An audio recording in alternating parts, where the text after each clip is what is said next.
Once again, I'd like to request all of you to please take your seats. Our first panel discussion of the day, Innovation and Contemporaneity Through Tradition and Modernity, a marriage of opposites. We'll begin the panel discussion with some great minds being put together, and the panel will be chaired by Mr. Diksha Kukreja, proprietor CP Kukreja Architects. Let's put our hands together and welcome on stage the chairperson of our first panel discussion. Mr. Kukreja, may I please request you to join us on stage?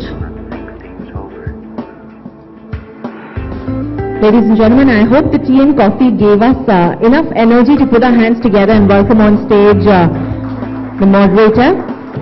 We welcome you, sir. Let's also put our hands together and welcome on stage our panelists, Ms. Sunita Kohli, President K2 India. We welcome you, ma'am, and we look forward to this discussion being very interactive indeed. I'd also like to invite on stage Mr. Abhishek Somani. We welcome you, sir.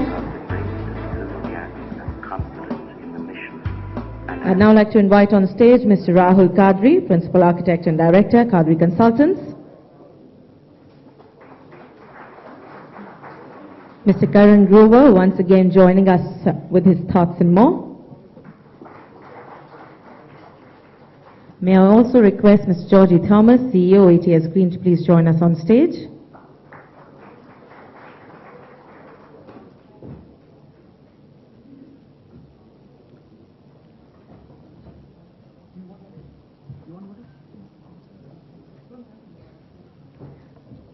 I'd now like to request Mr. Kukreja to please take the proceedings further.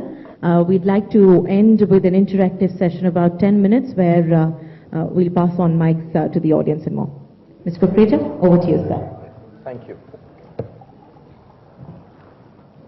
Hello once again. We are now going to be having our first of 3 panel discussions, and the subject that we have before us is really quite exciting. What we are talking about as an extension to heritage, tradition and modern design, we are here talking about innovation and contemporaneity through tradition and modernity, and whether this is really a marriage of opposites. So what we have our panelists here from very diverse backgrounds, and I'm going to start here with Ms. Sunita Kohli, who is a designer who has extensions not just in architecture but in allied fields as well, and I'm sure all of us here are familiar with some of her path-breaking work that she has done. Since we've already heard, you've heard Abhishek and Karan's thoughts earlier this morning, I would like to start with you, Sunita, and what we would like to touch upon is the format would really be for this panel discussion. I would like each one of the panelists here to give their starting comments for a couple of minutes, their thoughts on the subject, and then we will take it on from there. And at some point, since we do have an audience here comprising of professionals, design professionals, people from allied fields, I would like you to join in also, and we'll throw the floor open to your comments, suggestions, and your ideas on this subject. So to start with you, Sunita, what are your thoughts on this aspect of tradition, modernity? Are they actually bipolar, or is there something that brings them together? And is this tradition really something we need to shake ourselves from if we need to go forward, or is it something which is a springboard for us to move on to new designs? Well, I think, you know, all architecture and design really reflects the spirit of an age, what the Germans call Zeitgeist. So this generation will reflect what they think is the spirit of this particular age. Having said that, in India we are in a unique sort of position because we have, you know, we had other influences till we attained independence. So much of architecture in our larger metropolitan cities really was dictated by that. Right. And then the first city, as everybody knows, that came up post-independence was Chandigarh. That also was an imported idiom that was imported. So I personally think what has been happening is slowly by slowly, we have been negating our own vernacular idioms of architecture and also not paying attention to our old building techniques. Now, having said that, contemporary and modern architecture cannot exist in a vacuum in India. It is part of a global scene, so it must move with that. But I think great modern architecture is truly made when you have your own very strong moorings in your own culture, particularly when it is a culture like India. So we don't have to look to the Far East, we don't have to look to the West, but it will come and you see things that are happening today. So rather than architecture being so far having been largely derivative, of course there are still buildings that one can comment on that is something unique that is happening in India, but it's largely been derivative. But I think today's young architects, and I talk about architects 30s, 40s, early 50s, because they've also seen the world, they've traveled here, they are well educated, and it's a global society. So I think that generation of architects will really be reflecting what we hope to see architecture grow in India. That's interesting. And when you say that, and we've had this discussion before also, that sometimes one does wonder that we have what Karan showed us in his presentation, some phenomenal images of what our tradition is, what our heritage is, what our traditional architecture is. These are iconic images, if I can say. And in the last 6, 7 odd decades since we've gained independence, where are those? I don't want to use the word iconic here, it's cliched now, but where are buildings that we have designed which stand the test of time, which are symbols of a modern India? They're very, very few and far between. Actually, they don't, because you see, as we were discussing earlier, architecture is also as good as one's clients. What does a client want? Either he wants a flat that is in Manhattan, or he wants a hacienda which is in Mexico or Spain. So where are the clients that are asking for? I mean, what is wrong with doing an amazing Haveli, but modernizing it, transforming it? Because architecture has to be transformative. You cannot transforming it, but at least those buildings, I wasn't there, I'm sorry for, those buildings have stood the test of time. What Mr. Kadri was speaking about, value systems. I mean, they are reflective of our own value systems. Although value systems are universal. And so why is it that when you go immediately into a building such as this, there is harmony, there is beauty. I think that is by and large what is missing today. Because also of very confused clients. Yes. You know? So Karan, I'm going to have you comment on that. But before that, Rahul, I'd like you have a practice, well-accomplished practice. You're dealing with clients across different parts of the country. Yeah. What are your thoughts on what Sunita just mentioned about, that it's as good as it gets when it comes to, what the client is also looking for? So I think one really needs to struggle with this. And what do clients really want? Clients, at the end of the day, depending on what you're building, supposing it's a school, and we say form follows function, supposing we start with that premise, and we look at, okay, what is the function of this building? And we can look at what it's been traditionally and what it needs to be as a modern school, but how, I think the quality of an architect differs with how well he or she defines that quest. I think Karan does it beautifully, more than anybody else. He weaves a story around it. So what is the quest? What is the function? Are we trying to make children more intelligent here? Can a building do that? I believe it can. So can I design for intelligence? Can I design for friendships? Can I design a building where bullying is less?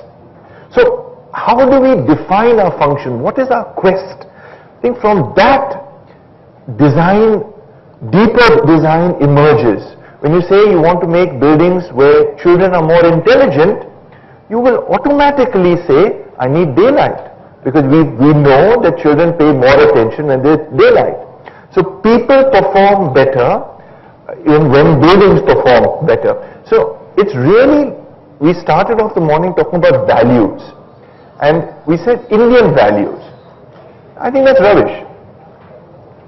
But I think values are, because you were talking about Indian heritage, I think universally values are the same.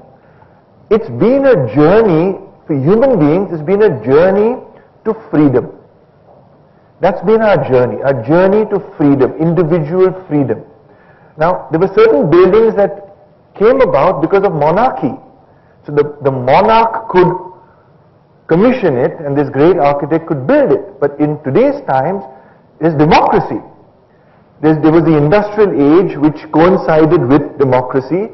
Values are different. They're giving freedom to individuals, to each one occupying the building.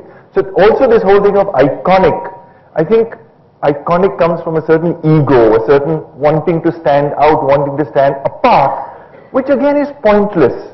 If we really are rooted in values, really rooted in what human beings have searched for forever, and I think that as a quest is amazing.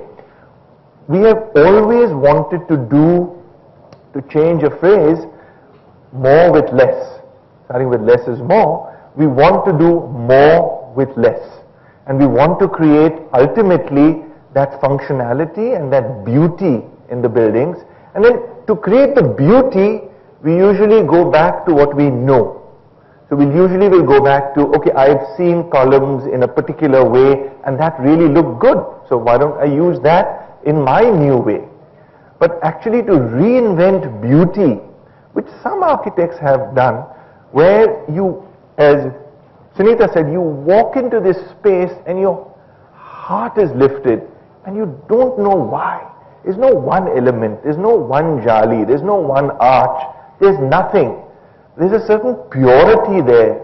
I think that kind of traditional, I would say, quest is what architects ought to dedicate themselves to, and then ultimately really brings you down to kind of saying, which Karan does extremely well, I will only do things which make me happy, because what makes me happy, I know will make others happy.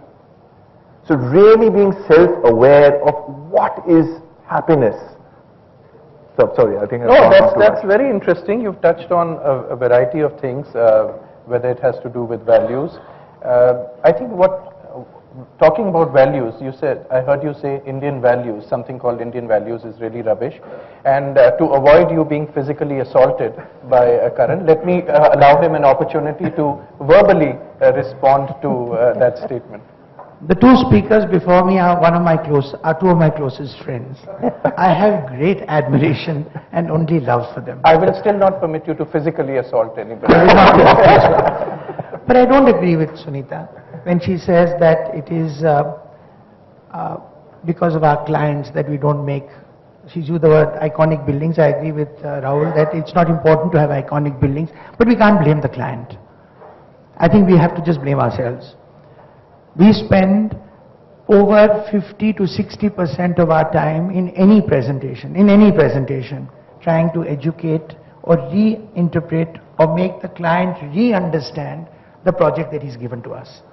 We were doing a university the other day and we discovered that we were going to produce 3,000 tons of carbon emission. So I said to my client, very distinguished client, I said, IS officer, I said, listen, do you know anything about carbon emissions? He said, no. And I talked to him about that. And he said, but listen, you're supposed to design my university. I said, just listen to my story. I need 23 acres of the 66. Can I make a forest for 100 years? That will offset the carbon. You'll get the credit for being the first chancellor in the country to have a university which is a carbon-free construct. He bought the story. So coming back to what Rahul said, I think it is how you position this. I asked Marquis to come to India. And Marquis said to me, we were going to drive from the airport to Nariman Point. He said, Karan, do me a favor. First time I'm coming, can you show me 4 buildings you admire? not iconic buildings, that I admire in Bombay. And I said, no sweat. Considered it done. From the airport to Nariman Point is through the whole length and breadth of Bombay. I'll do that. I only found 2. No, that's a sorry state of affairs. In Bombay, I only found 2. So he said, suppose I were to come to Delhi, how many would you find? I said, I haven't thought about it, but not more than a handful. Sure. So that is, I think we have to blame ourselves. So I feel that maybe our story is wrong to the client. I am an architect who is trying to propose and suggest sustainability, and I can see it in the eyes of my client that when is this idiot going to stop talking about this damn sustainable shit and get on to my project. So on the 40th minute I said, now sir, what about, I'll talk to you about your building. And I know I haven't got through to him. He doesn't care about sustainability. So I have tried to change that argument. Now I have a great argument. First slide. Bihar Chief Minister. First slide. Vidhan Sabha. I will save you 51 crore. He said, build it. I said, sir, can I start my presentation? He said, no, just build it. I said, but you have to see the presentation, no? It's the Vidhan Sabha. The cabinet was there. He said, you can build it. So I said, look, I'm an architect. You have to see my presentation. He said, no, build it. No, hang on. Now, I had this great story about sustainability, about daylighting, about using the 2 most beautiful heritage buildings of Patna. I got it all passed. But one slide. He understood the value of saving 51 crore. Yeah. So maybe we could change our story. And then somebody said, don't you dare talk to me about green. Larsen and Toubro chairman, I said, sir, green buildings. He said, green buildings? I don't believe in green buildings.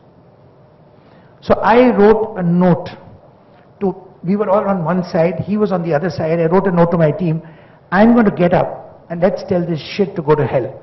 And I passed that and I got up. And I said, you know what we should give for you? We'll give you a fat, I was talking about slim buildings. I said, we'll give you a fat building. It will be in granite. It will be pink. And everybody on the road who passes it will say, kya baat hai? And I turned on to my colleagues and said, chalo, Otto. And he said, you can do that? Well done, you've got the job. You got the job. The building is gold. We didn't tell him. He got a shock when we got a gold rating. We just didn't talk about green. We talked about we did a fat building. He said, this slim building is not imposing, fat, bada. We put a courtyard inside to get daylight. We put pink granite, because I said we'll make it pink. And it is a gold-rated building. So therefore what I hear you say is that clients, and that's what Sunita you also came across with, that clients have a large role to play in what we are talking about here in terms of value systems and architecture and tradition, where clients have an equally active role to play in this. So Jogi, I'm going to ask you here, since you come from the developer fraternity, do your ears also spring up when you heard about the first slide being how much cost saving is there, or is there more towards what architecture is going to shape up in your project? Slightly more than that. See, I spend based on build-up area. I collect based on saleable area. What matters to my... Is that working? That's why I don't use those collar mics. Thank you. Yeah. What I said was, for a developer, we spend based on the build-up area. What I get is based on saleable area. What matters to my client is, the most is what carpet area he is getting and how efficient is his building in terms of air conditioning efficiency. Now, as long as this objective are achieved by any architecture, we are okay to that. That means the efficiency of the building should be there. I should be able to tell my client, tenant, that your air conditioning cost is going to be 50% compared to my neighboring building. Your carpet area to the area on which you are paying lease, or the carpet area saleable area ratio is more efficient compared to my competitor. I am ready to do that. End of the day, my answerability is to my shareholders. I have to prove to them I made money for them.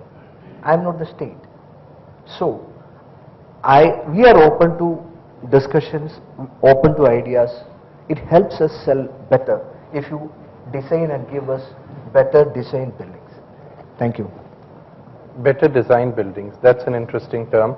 But better design buildings also have to do with better technologies and better materials.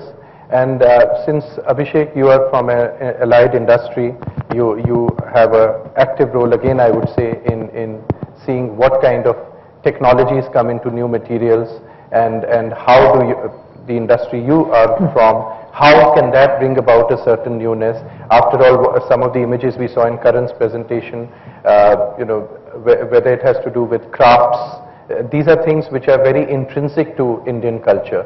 So you being a multinational, but Indian multinational company, I would say, how do you go about leading your company and your thought processes on this?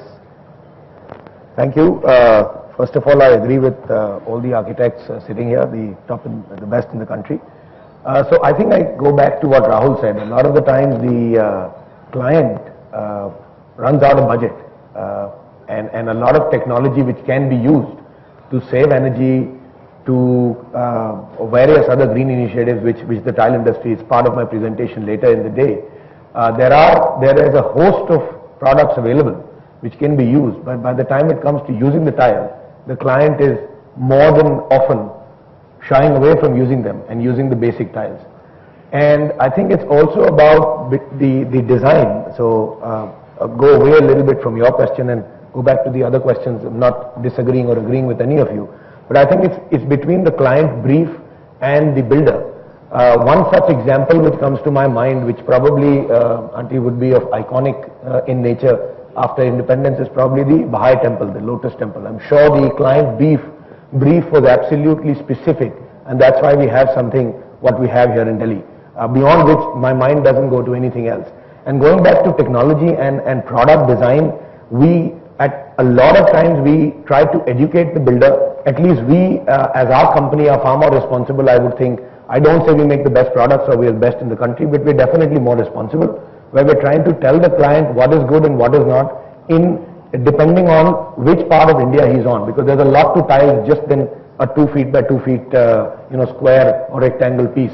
An example of this, Dikshu, if you remember, we were in Jaipur together, and that one building which you get out of the airport and you see the World Trade Center, if I'm not mistaken, in a city like Jaipur, it's a blue colored building with 100% glass, with no stone used, in Rajasthan, where there's so much light, where that could have been, far more efficient than what it is. In fact, it is completely non-efficient in terms of anything to do with green. Around it, all the trees have been destroyed. I think the client brief there was, make me something which I can show off to Jaipur that it's different. Nothing to do with the future, nothing to do with sustainability, nothing to do with anything green, just make it different. And it's an eyesore.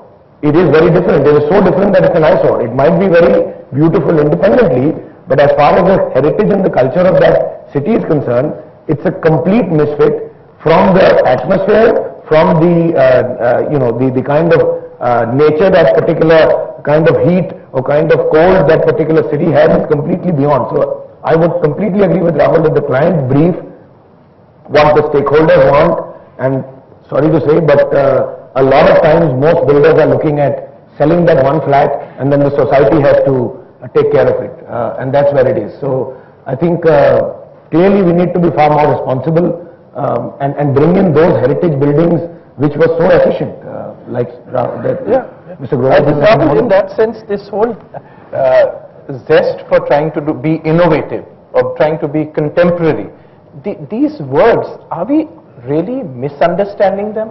And what you see coming out in architecture that we are all kind of sharing, seem to be agreeing to, is that there's nothing path-breaking. There's nothing of the value that we can say this is something that has been built to stand out. Again, I'm shying away from the word iconic, but stand out. So is this whole quest for innovation and contemporaneity going somewhere astray? Yeah, I would agree with that.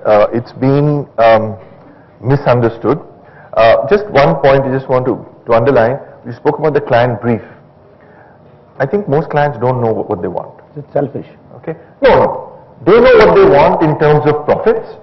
They know what they want to sell, But it's the architect's job to, as Karan does extremely well, reinterpret the brief, raise the brief to a whole other level, create a story that the client then loves to tell his friends that, you know, this is what I'm doing. So can we encapsulate it in a few ideas so that they can speak about it, not in a very complicated, you know, aise bhi karenge, waise bhi karenge, ye bhi hoga, wo bhi hoga. It's lost. So that about the brief is like, it's up to us to create that brief. And there is always an economic base for that brief. Sure. I mean, sure. And without that, nothing is going to happen. Sure. What you spoke about, this so-called innovation and contemporary. See, innovation makes sense only when it is needed. So, if it's not needed, then there's no need to innovate. If something is working and has worked well, extremely well, you don't need to fix it. But suddenly, if you want it to do more, you either want the performance of the building to go up, as he talks about the air conditioning cost, or you want somehow, you want to add another element in an office building which you sell. I'm presuming an office building is what you said. Supposing you can also tell your prospective buyers that somehow in this building, your health costs will be less and your creativity of ideas will be more, and I can tell you why, and if you have a reason for that.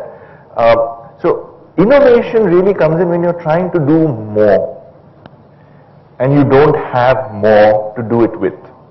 So you're trying to do more with less. That's when you need to innovate. And I think contemporary only means using the materials you have available to you, using the traditions you have available, like the contractors we have. I mean, we can't imagine a certain kind of building because we don't have that technology available to us. So contemporary means what is there today, what is your palette available, and innovation lies in doing more. Right, but not for the sake of it. Not twisting a building just to stand out, or not making form for the sake of form. I mean, there's a very favorite example of mine. You know, in Malmö, in Sweden, there's that twisted torso building. Yes. Yeah? Very iconic building. Huh? No, not Gehry. It's the structural engineer guy. Calatrava. So I went to Sweden and I went to Malmö to see this building. Wow, engineering marvel. Windows were all closed.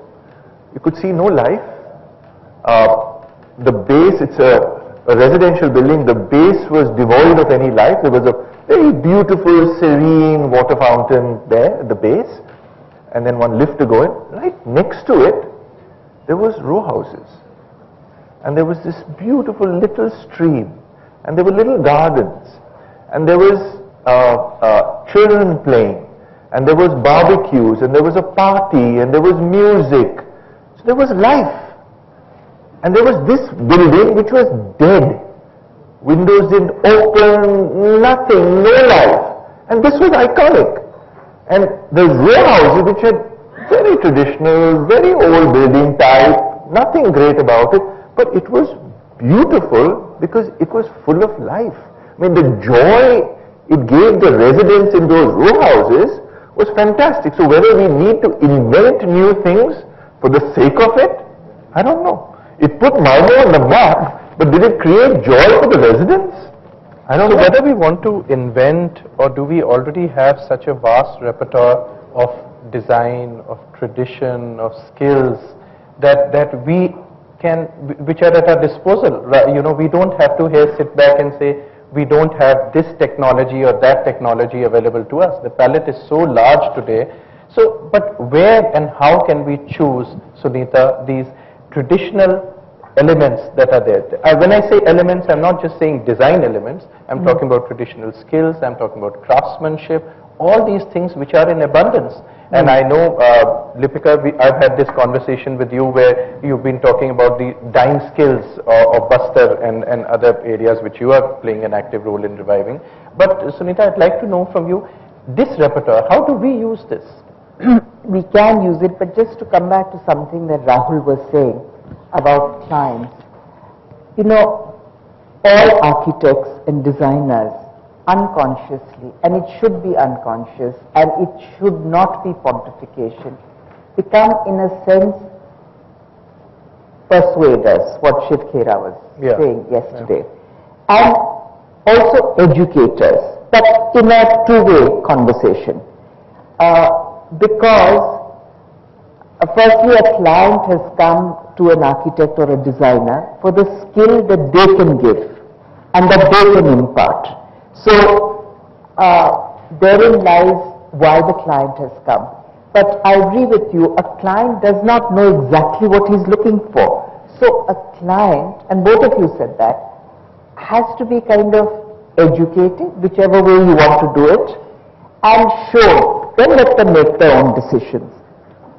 But to come back to the question that, no, I want to say something, that you know, architecture must create happiness. That wonderful book by Alain Botton, I mean, if the architects sitting here have not read it, I highly recommend it. Because at the end of the day, the creation of happiness is what good architecture is all about.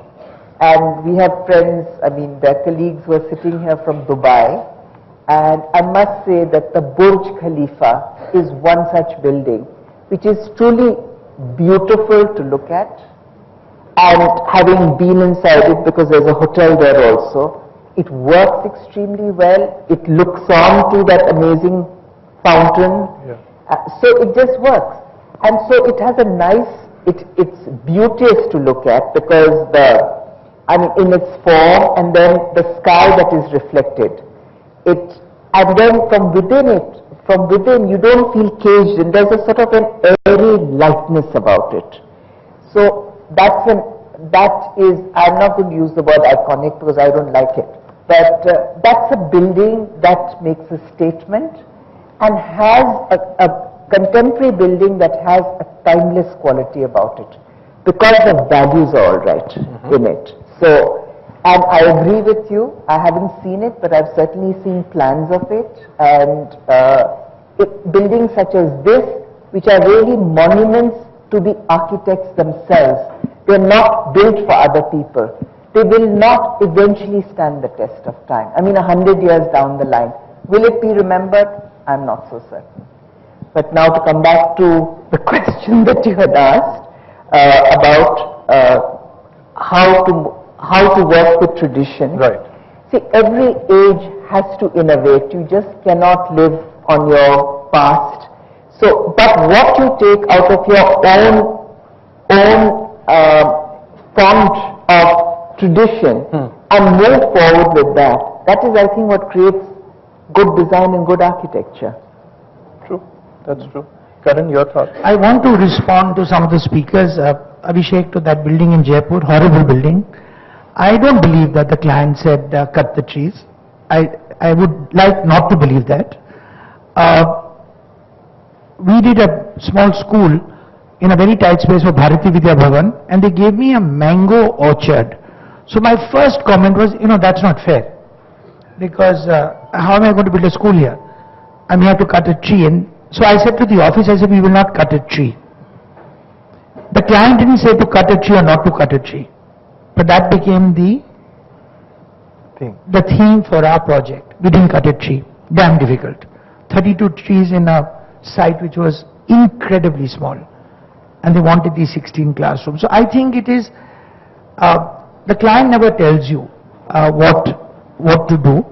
The client only tells you maybe his aspirations if he is articulate. 9 times out of 10 he's not articulate. And then you have to tell this story to make him believe that what he's doing is a wow. So if the Jaipur client had been told that we are going to build you the most extraordinary building, and here's the idea, he may have bought it. The reason they have proved it in the worldwide, I mean in the Harvard Business School, that the way to get to somebody and be remembered is a story. So you remember the Panchtantra, you remember Aesop fables, slow and steady wins the race. We heard this 60 years ago. You remember it. Why? Because it's a story. So this is what you have to do. You have to tell the story. And I beg to differ with you about Indian values. I never said Indian values. I was talking about values that we have. So values that we have in India are not Indian values. And the point I was trying to make is that in the West, you know, I had a very famous designer who came to India to talk about design. And he is the designer of the Fisker scissor. So the Fisker scissor was presented to me. And I knew this was going to happen. So I gave him that beetle nut cutter. And he was very embarrassed. He said, you know, in my country we teach design. In your country it's a way of life. Because no one could have told us who designed that Lota. And that's what impressed Eames when he came to the NID. So therefore I say, to come back to a first question you raised, Dikshu, that are we getting confused? Is this very complicated? You know, what is innovation? Is there tradition and modernity? You know, these words they had in the West because they had modernism, then they had postmodernism, they got bored, they had deconstructivism, they had all these isms. We didn't have that because it was a way of life. We had parampara, which is actually the continuing of tradition. So it is not something that you have to stand for, it is nothing complicated, you don't have to make a mission statement, you don't have to, it's not that you have to try to be different. I'm just saying that you learn, you imbibe, and you experiment, you re-understand, you add what you've learned, you improve on what you have. You saw that school of that little African boy. Mud was not going to last in his country, so he had to have a roof to cover it. He used second-hand aluminum sheets, and he built that school and won the Aga Khan Award. So he brought his tradition and he made it modern. The flooring was like the bottom of a newborn baby, he said, and it was hand-beaten. So what I think that's the point, that we are very fortunate that we have this tradition and this history, and that is part of us. So we don't have to try too hard. We are stupidly following the West, like that building in Jaipur, like those blue windows, which bring in too much light. And if you go to Nariman Point, and if you go and see any CEO's office in Nariman Point, in those cladded buildings, the World Trade Center, you will find that every single window is closed. Every single window has a blind. It's absurd that you've got the most magnificent view in Bombay, and the idiot of an architect had this building facing west, got the morning sun and the evening sun, whereas if you had handled the windows differently, you could see the sea, you could see Marine Drive. And today what do you see? You see a vertical blind. May I respond? Yes, I just something to add to what Karan is saying. You know, having said, you have also painted an ideal picture of what can happen. But what is happening, what is the reality in Indian cities, is that we're not really creating cities, we're creating slums. What is happening with the environs around smaller cities, around Gurgaon, where farmers have become very wealthy. So they've gone and bought land elsewhere. But what is the role model house that they're building? Are they going to their traditional Havelis, which although they knew what they had to do, never had windows on the west because, you know, that's the hottest thing. So why aren't we able to impart that, to go innovate, but go also with what is traditionally around you? And because things are happening differently, I can't think of one city that one can be proud of in India that we can say is a great city that is coming up. I'd love to know, I mean, if you've seen... That's very true, and I think we are sitting here in an event being organized by a media group. I guess somewhere the media also is playing a very different role when it comes to appreciating good architecture. Today, for a common man, after all, media does play a role in telling us, or in making us think a certain way. And today, for a common man, what's done in the West is perhaps the right solution. If we look at the developer scenario, the private real estate that is going on, it promises about building Californias and Ibizas and all these kind of glamorous places for you right here in Noida and Gurgaon. So somewhere down the line, yes, you are right, we are talking about, trying to educate or discuss with or enlighten our clients, but somewhere the mass movement seems to be moving away from this tradition. Tradition is not a fashionable statement anymore. If we go and start talking about tradition, the architect probably, the client probably thinks we are frozen in time somewhere.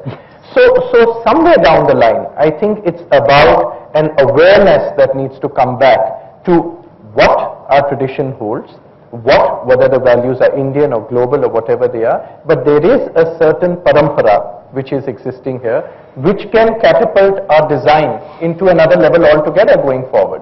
So from that point of view, maybe I'll ask Jogi to comment on where do the developers look at positioning themselves on these things. What is going to be the big thing for the next 10 years in this country? Sorry?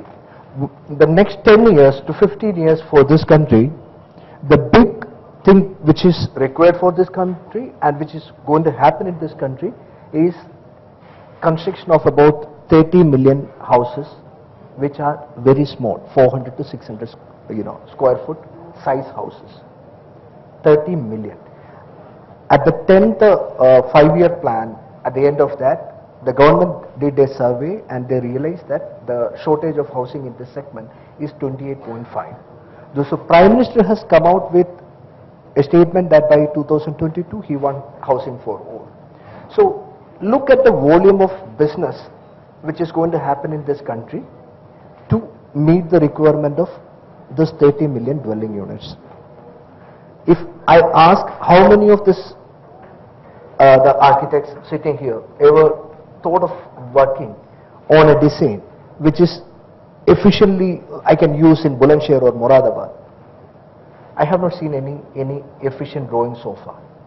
We have launched our first project in Bulandshahr at less than 10 lakh rupees. People are living there. But again, the challenge is we are not getting efficient drawings. This is what the industry is telling us. We need designs which can be used in Gurgaon for making houses of 400, 500 square foot sizes, which is 7-story high. So that the cost has to be very efficient. The people has to live in an efficient way. The design, the houses which came in the nearby cities, they are not good. I don't want to replicate those houses in this country. So the opportunity is there. That is where the focus of most of the developers are shifting. And I request all of you here to understand the need and the opportunity, and I think. So Jogi, what you're saying is there is a practical side too about, I would not like to use the word still business, but there is a lot of development that needs to take place in the years to come, and then there is this thought about values of design being shown or reflected in that new urban habitat which has to come up. There are architects and other allied professionals here. Would anybody like to share their thoughts or comments on this? Yes, please. The gentleman there, Mr. Sharad Das.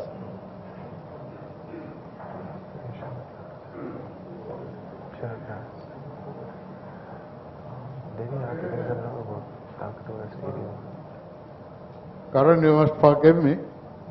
I am going to throw all my arrows at you. And I will defend myself. No, I won't kill you. Now the point is that, He can still hear you. Go ahead. two interesting things besides the beautiful presentation that these two have made. The most important thing is that innovation and contemplate through tradition, modernity, marriage of opposites. Surely the marriage has not taken place. It is a strange bedfellows. But while your discussion, you said, used a beautiful word called that architect an idiot. Yes, I accept that we architects, generally speaking, I'm not going to talk about the Indian real parampara tradition, the bullock cart. Now we cannot move in the bullock cart anymore. But the gentleman sitting next to Mr. Shivani, he wants every square inch to be built of a facade. he wants the maximum carpet area. It should get the maximum price in the market, and his client should be happy. You're talking about, I guess, referring to Jogi Thomas from ATS, not Abhishek. How on this earth can I bring his square foot, his rate, and his carpet area to that modernity and traditions? Now, it is possible, because you are from Gujarat, Karan. After Bhuj was unfortunately met one of the worst disaster, natural disasters of the earthquake. But today, when you have definitely seen Bhuj before the earthquake took place in 2004, and if you go and see it in 2014, there's a completely transformation for the better, not for the worse. Are you expecting that entire Nariman Point, Gurgaon, Noida, we are going to bomb this place, or earthquake to take place, or invite Pakistan to come and drop your bombs there? Then only you can build new countries? No, it can't happen. Today we are living in an age where money matters. If the money is going to put, let me put it very crudely, we are prepared to pay our mother on the auction to get the money. So he said very rightly, he wants every penny out of it. To bring certain amount of sanity within the stupidity or idiotism. Then the three leaders are here, so many are here. Media, Narcissus is here, Vishnu is here, and Economic Times of course is here. Let's have this seminar for the students of architecture and not this galaxy of architects in this world. Because we have little more than 4,000 people graduating from school in India every year. We have got 200 teachers. School of Planning Architecture New Delhi is supposed to be the most elite institute in the country, used to be. You are a product, I am a product, I am a product of this school. We are a product of that school. It was Victoria, same, the parampara. But where is now? There are 30 students per class, 5 classes, 150 students. In the same classroom, today I have got 120 students and 11 teachers. And my time there are 1 teacher for 8 students. And during this time, we used to borrow every 4 students used to have a 1 thesis. Just imagine, every students are 8. I guess, Mr. Das, you're absolutely right there and bang on, because he was going to send the arrows to me. But you're fortunate you haven't got them yet, so... As I haven't got them yet. Yeah. But what I would like to take... I want to ask you, your question is yet to come, is it? Yeah. Oh, now okay. the question starts. Okay. It's little like Arnab Mukherjee. Okay, but let me be the Arnab Goswami here for today at least. So you'll have to be very brief. We are running out of time, and I need other comments too. Now my question is, how in this present environment that we are not teaching the students, we don't have teachers. You want to bring the green revolution in this country, but particularly he wants many words for it. Karan, a 30-second response, Okay. please. Yeah, but he hasn't yet finished his No, question. he's finished it. 30-second response. Yeah. Okay, very quickly. Your arrows are about to kill me and I'm about to die, and I'm going to give this mic to Rahul to answer your question. But I'm just going to say 2 things. You're not correct. We had a huge conference yesterday. We had distinguished speakers. There were no architects in the audience. There were only students. So something what you said that we should do, we did yesterday. And many of us and many people who've come from out of India spent a lot of time. We spent the whole day actually, from 9 in the morning to 8 in the evening with the students. Yeah, true. Second question. He wants to build something in 600 square feet, which is, you say you want to do. We've got the same project.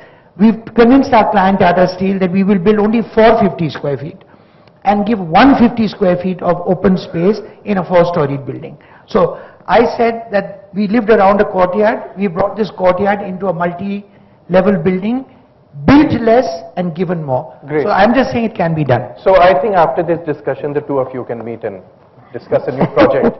Lipika, how about your thoughts also on this? since I mentioned earlier, you've been working a lot with craftsmen and traditional work. Thank you, Dikshu, for giving me this opportunity to talk about this.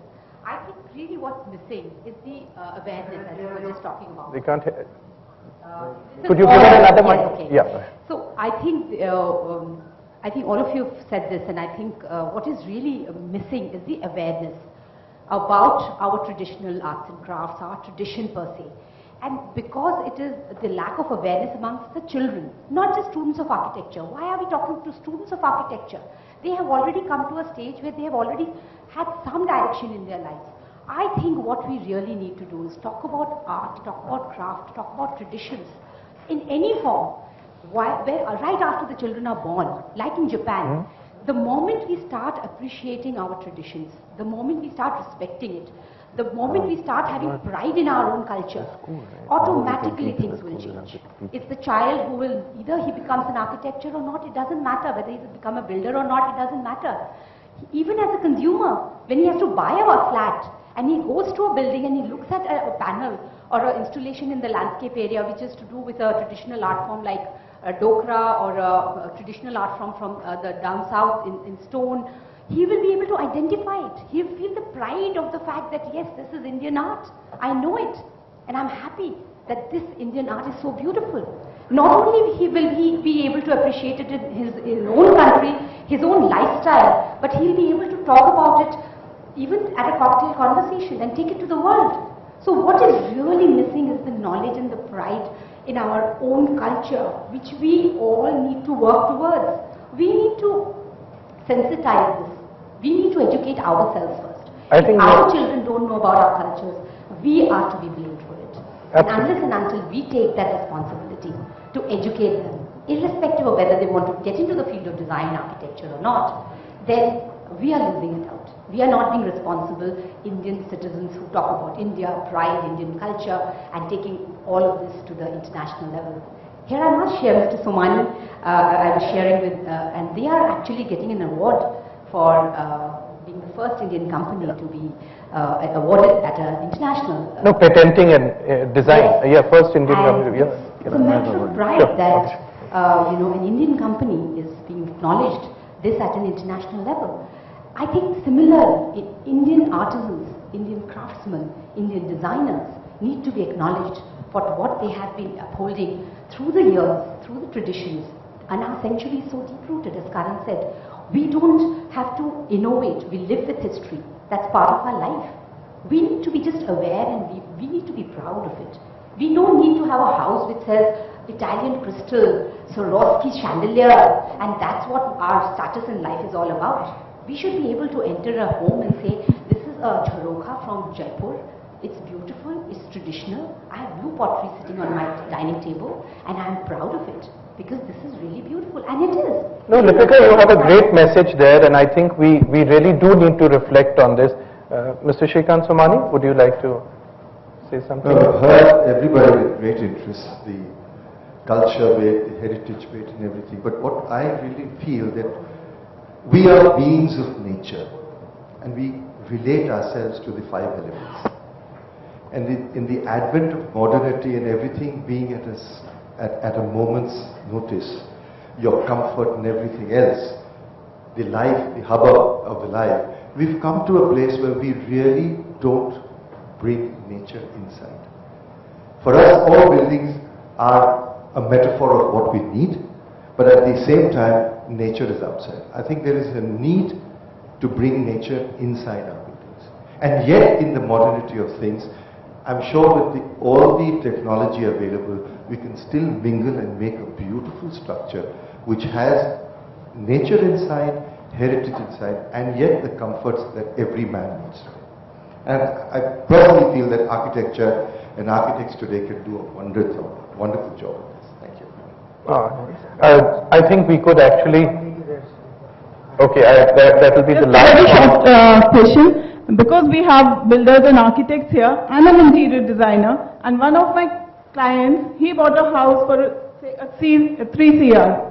But when I go inside the house, I don't find the jalis, the mosquito jalis, which is a very basic thing probably in India. So whom do I blame, the architects or the builders? I would not. I would. Would you like to take up for the architects and builders here on this? No, not. But reflecting on that, Yes. I think I wanted to respond to Mr. Thomas earlier, but I think reflecting on what she said, while you're making less and giving more, and while he's saying 630 million dwelling units, a little bit on the practical side, not one builder. We work across north, south, east, west of India.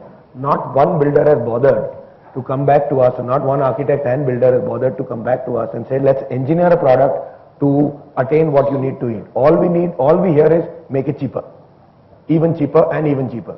What is that doing? That's going to give you a product which is not going to sustain, which is going to be something which is rubbish. But if we put our heads together, come on a table together, we can engineer a product for whatever the government needs. Nobody has ever bothered to come back to us.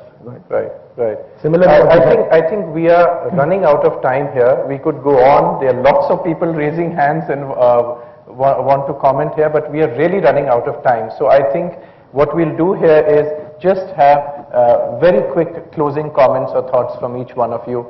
30 seconds each again, and we need to move on. What 2-3 things. One is Mr. Das said about students being here.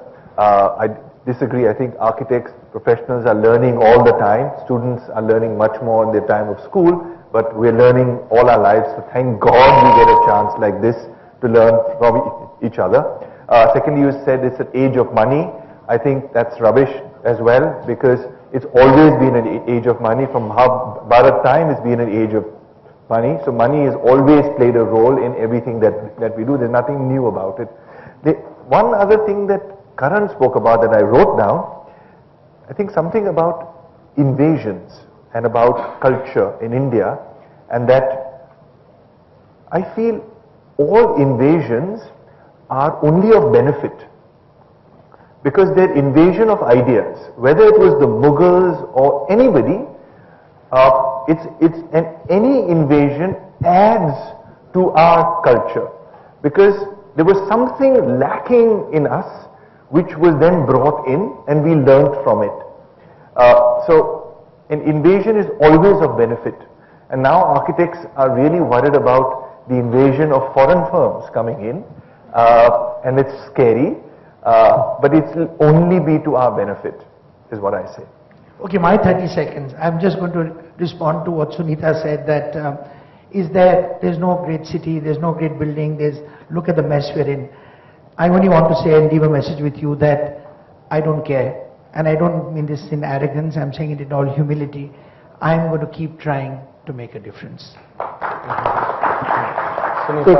Which is excellent, because we are all students, whatever age we might be, we learn every single thing, we learn things every single day. And I think, I agree with you, we are such an assimilative society, and that is to our own great benefit. After all, India would not be the same unless, but for the 1,000 years of Islamic rule. What they have done to our arts, what they have done to our architecture. Probably it's politically the incorrect thing to say, but it must be said. Assimilating everything, and yet, in India, our culture is so deep that our past, as they say, is constantly passing us by. So why don't we take from it and innovate? We've always been great innovators.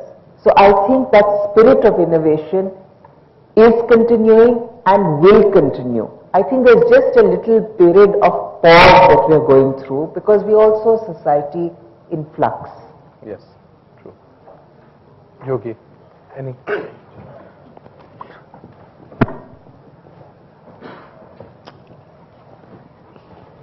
For every private industrialist, be it is tile, developer or any other industry, that objective of that particular businessman is to beat his competition.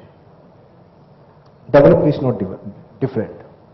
We look at architect for means to beat my competitor. Simple. So as long as the architect understands this, we are clear. Okay. Thank you. Abhishek? I think I echo everything what they've said. Be little more responsible, and we're all selfish, but go a little beyond selfish and see what we can do for the we're all stakeholders. That's a great message. I think this panel discussion has been really, we might have strayed away from the subject at times, but it's definitely been something so interesting considering we are all coming more or less from different specializations. And what I feel here is that it is important that we do keep having these kind of thought processes, interactions, discussions. Like you said, Rahul, we learn from these experiences from each other, because going forward, we cannot just forget what we have had behind, because the only way to go forward correctly is to absorb and learn from what we have seen behind us. So thank you very much, and I hope you all enjoyed this as much at least I did. Thank you. Thank you, Ruchi. Thank you.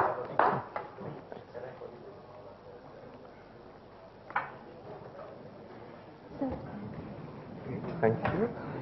Thank you so very much, Mr. Kukreja, for chairing the session, and may I please request you to appreciate the presence of all our panelists with a token. May I request Mr. Kukreja to please present each one of our panelists with a token, please. Let's put our hands together.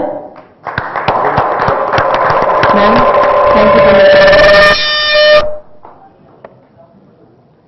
Thank you so very much, Mr. Kadri. Mr. Grover, a pleasure always, sir.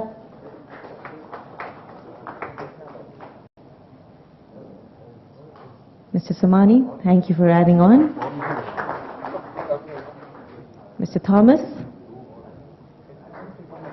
May I request Mr. Grover joining us and appreciating the presence of our chairperson. May I request all of you please join us for a group picture so that we can share these brilliant smiles and of course keep with us the memory alive.